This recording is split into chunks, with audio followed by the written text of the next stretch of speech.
La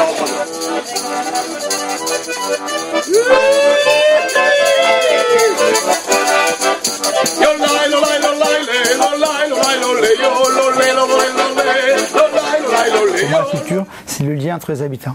Et la politique culturelle d'une communauté des communes qui en plus vient de débuter, c'est encore plus essentiel d'avoir ce lien-là entre les habitants. Alors c'est vrai que la politique culturelle est pratiquée de façon aussi différente qu'il y a de PCI différents. Donc ça se décline de manière extrêmement variable selon les territoires plus ou moins urbains, plus ou moins ruraux, mais aussi, sans faire de mauvais jeu de mots, selon la culture des élus. Il est exact qu'il y a des élus qui sont déjà sensibilisés, de par leur formation professionnelle, de par leur milieu d'origine peut-être, et d'autres qui ne le sont pas du tout. C'est un vrai travail pour un élu de la culture d'essayer de sensibiliser l'ensemble des élus pour ne pas montrer que c'est quelque chose de périphérique, la culture, mais c'est bien quelque chose de central. Donc ce qui est important, à mon sens, c'est d'abord qu'on part d'un état des lieux. Il y avait des pratiques différentes, donc sur le vallon de l'Artolie, sur la communauté commune des Coteaux de Garonne ou sur le Point d'Assaquet. Donc ça c'est une chose. Maintenant, on est à une autre échelle. Il y a plus de 32 000 habitants, on doit forcément fonctionner de manière différente. Qu'avons-nous fait?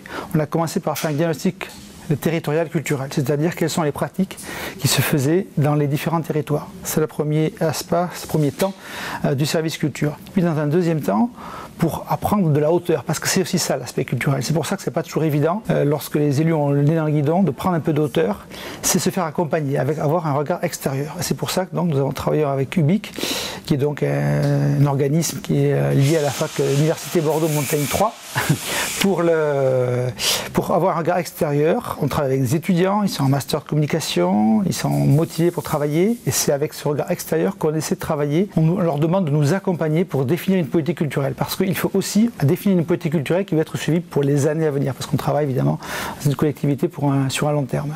Il faut savoir aussi que ce projet culturel, pour qu'il ait du sens, il faut d'abord qu'il corresponde à la redéfinition des compétences de la communauté commune, puisque en 2018, ces compétences doivent être précisées et redéfinies. Et puis deuxième élément, ce projet culturel, il doit faire partie du projet de territoire. Donc il va s'appuyer sur certains aspects qui existent déjà. On parlait par exemple du réseau d'acteurs publics, c'est évidemment un des piliers essentiels de ce projet culturel. Il va s'appuyer également sur la Forge, la salle La Forge, avec laquelle on développe des éducations artistiques et culturelles dès cette année. Il va s'appuyer sur le château de Cadillac, autre référence patrimoniale des monuments nationaux du territoire, avec lequel nous travaillons déjà. Il va s'appuyer sur le service enfance-jeunesse, avec lequel nous travaillons également déjà. Donc, etc. etc. Il fait partie aussi on travaille ensemble dans le cadre du projet social de territoire. Donc tout ça, pour que ça ait du sens, je pense que la culture a un rôle fondamental à jouer pour donner du sens à cette transversalité.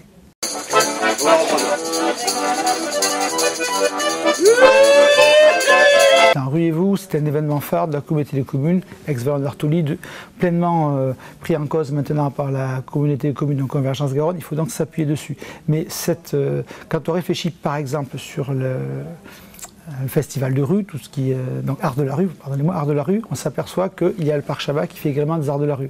On s'aperçoit que les arts de la rue, ça peut être aussi quelque chose de tout à fait intéressant parce que déclinable tout le long du territoire. Car une des particularités de notre territoire, c'est qu'il est vaste, il a une grande superficie. Comment faire en sorte que la politique culturelle ne soit pas ressentie comme un élément réservé à un certain lieu, mais bien diffusable sur le territoire? Les arts de la rue en a un très bon exemple. C'est quelque chose qu'on peut décliner à différentes échelles, de différentes manières, sur l'ensemble du territoire, aussi bien sur la rive droite que sur la rive gauche, dans des lieux à la fois du patrimoine naturel que dans des lieux de patrimoine culturel. Donc ça, c'est essentiel. Et je crois que là, voilà un exemple très concret des choses que l'on peut décliner dans différents lieux du territoire, de différentes manières, et qui donnent du sens à la politique culturelle. Le festival Ruez-vous, cette année, il y a une nouveauté, puisque avant, il avait une inauguration le jeudi soir, puis il était sur 2 soirées, le vendredi soir et le samedi soir. À partir de 2018, donc nous tentons une nouveauté. On établit, donc on augmente, si on peut dire, la durée du festival donc au dimanche, on l'étend au dimanche, afin de viser un public différent, un public plus familial, et ça aussi c'est important dans la politique culturelle. Ça veut dire ne pas cibler un type de public, mais essayer de varier le type de public le plus large possible. Donc là, on parie sur les familles pour le dimanche, donc ça c'est une nouveauté tout à fait importante. Il y a un autre projet de travailler sur les patrimoines, et je me permets d'insister lourdement sur le S, sur le pluriel de patrimoine, parce qu'il y a bien sûr un patrimoine architectural plus classique, mais si on regarde bien ce territoire, il y a un patrimoine paysager, un patrimoine naturel. Et parmi les axes que développe donc UBIC avec notre commission donc culture, c'est bien essayer de faire en sorte qu'il y ait des patrimoines mis en valeur. On travaille également parallèlement avec l'Office de tourisme, parce que tout ça doit être lié, bien évidemment. À la fois, le patrimoine, ça va être un moyen de relier les habitants. La question qui est posée, c'est qu'est-ce qui fait patrimoine pour un habitant de la communauté des communes, parce qu'on peut avoir évidemment autant de versions différentes peut-être que d'habitants, mais aussi comment ce patrimoine il peut rejaillir à l'extérieur de ce territoire, notamment donc dans le cadre de la politique touristique. Donc j'insiste bien sur, non pas le patrimoine, mais sur les patrimoines, car nous avons ici un potentiel extraordinaire en termes de richesse de patrimoine.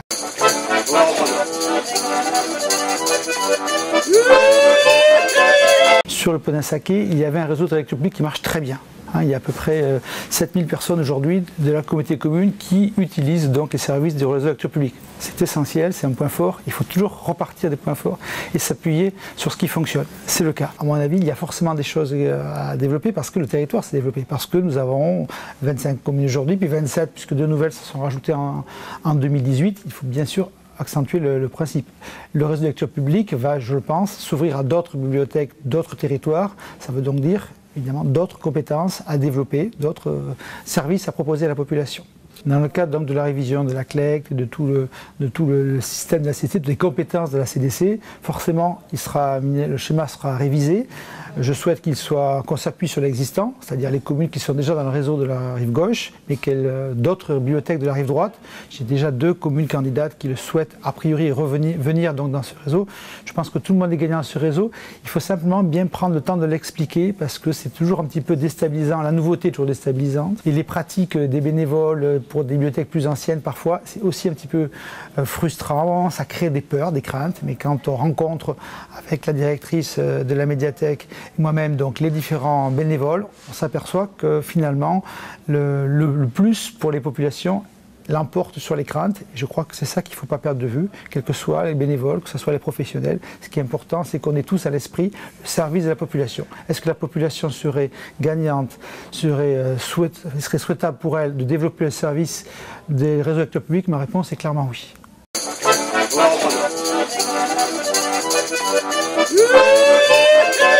Au mois de novembre dernier, à Barsac, nous avons fait un forum ouvert avec tous les acteurs culturels. Ce forum a été animé par les étudiants donc, de l'Université de Bordeaux 3 pour essayer de mettre en place, d'essayer de faire remonter un petit peu les besoins des territoires. Parallèlement, au mois de mars et au mois d'avril, donc dans les jours qui vont venir, nous faisons 2 nouveaux forums, toujours animés par ces mêmes étudiants, avec des thématiques. Comment relier, par exemple, les associations entre elles, du territoire? Comment mutualiser le matériel, mais aussi les bénévoles, parce que c'est évidemment une préoccupation majeure des associations de ce territoire. Comment faire en sorte que ces événements culturels soient liés les uns par rapport aux autres? Tout autant de domaines sur lesquels on va travailler. La communication également. Comment communiquer ensemble et non pas en termes de concurrence entre ces événements culturels. Tout ça va être travaillé ensemble. Ce sont 4 thématiques qui ont été arrêtées pour les 2 ateliers à venir. Et encore une fois, on y associe les différents partenaires du territoire. Et ça, c'est extrêmement important. C'est un chantier à court terme et à long terme. À court terme, j'y fais allusion, c'est définir une politique culturelle d'ici la fin de l'année, ça c'est une chose, mais la culture, elle est en perpétuelle évolution. Se dire, on va définir une politique culturelle, des axes, à la fin de l'année, et on n'y touche plus dans les années qui viennent, on n'est plus dans ce monde-là aujourd'hui. Quel que soit le domaine de compétences, forcément, nous sommes en perpétuelle évolution. Donc ces axes culturels, il faudra qu'ils laissent un espace pour savoir comment on peut les décliner au fur et à mesure. L'idée aussi, parce que c'est une idée qui a été émise par les habitants eux-mêmes, par les citoyens eux-mêmes, qui est une instance de concertation avec les citoyens, que l'on réunirait régulièrement et qui permettrait de faire évoluer, de faire le point sur ce qui a été fait, et pas fait éventuellement, donc d'évaluer les pratiques et puis de les faire évoluer au fur et à mesure des années. Ça, c'est extrêmement important aujourd'hui aussi. On ne peut pas figer quelque chose dans le marbre, ça ne correspond plus à notre mode de vie aujourd'hui. Le diagnostic culturel s'appuie sur le diagnostic du projet social de territoire. Il nous permet de voir la démographie, l'évolution par tranche d'âge. On sait que c'est la communauté des communes. Il y a beaucoup de jeunes qui se développent au niveau de l'adolescence, par exemple. Ça veut dire qu'il va falloir proposer des éléments culturels par rapport à l'adolescence, par rapport aussi aux seniors. Il existe au niveau de la communauté des communes ce qu'on appelle l'éducation artistique culturelle, l'EAC. Pour l'instant, elle fonctionne très bien pour les multi-accueils, pour les écoles, jusqu'au cycle 3, c'est-à-dire jusqu'à la classe de 6e. Au jour d'aujourd'hui, compte tenu de l'évolution de la population, nous souhaitons la développer au niveau des adolescents, puisqu'il y a un besoin incontestablement identifié, et puis nous souhaitons également la développer en direction des seniors. En fait, ce qu'on voudrait mettre en place, c'est l'éducation artistique culturelle tout au long de la vie. La culture doit être un des ferments essentiels de ce territoire parce que la particularité de ce territoire, c'est qu'il y a quand même beaucoup de mouvements. Il y a des gens qui arrivent, des gens qui repartent, quelle que soit la rive d'ailleurs au passage. Donc ça, c'est important que la culture soit quelque part l'élément qui reste, quelles que soient les rotations des populations. elle doit être un axe, une colonne vertébrale, elle doit fédérer par des manifestations par exemple, où les gens doivent se retrouver de tout milieu, de tout horizon, dire on se retrouve à ce moment-là et il y a des gens qui arrivent, des gens qui repartent, mais elle reste cet élément moteur.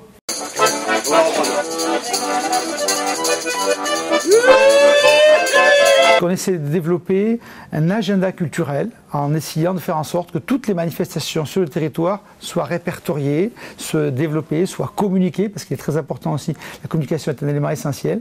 On essaie de développer donc par un agenda culturel, par le futur site internet je l'espère, par des Facebook qui se développent aussi bien le service culture qu'au niveau donc, de la médiathèque et du réseau de lecture publique, essayer de communiquer le plus possible pour dire voilà, il y a beaucoup d'événements qui se passent sur le territoire et simplement il faut les mettre en valeur les uns avec les autres.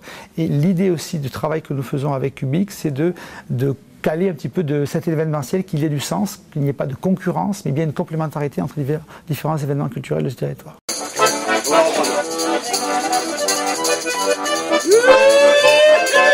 Il est clair que le budget culture, quelles que soient les collectivités en France, a plutôt été tendance à être en baisse au jour d'aujourd'hui. Si j'en crois dans les statistiques qui datent de quelques jours, il semblerait que les collectivités ont un budget stable. Aujourd'hui, au niveau national, finalement, il y a une sorte de stabilisation. Je pense que le budget Convergence Garonne sera dans le même ordre d'idée. Donc c'est déjà un point.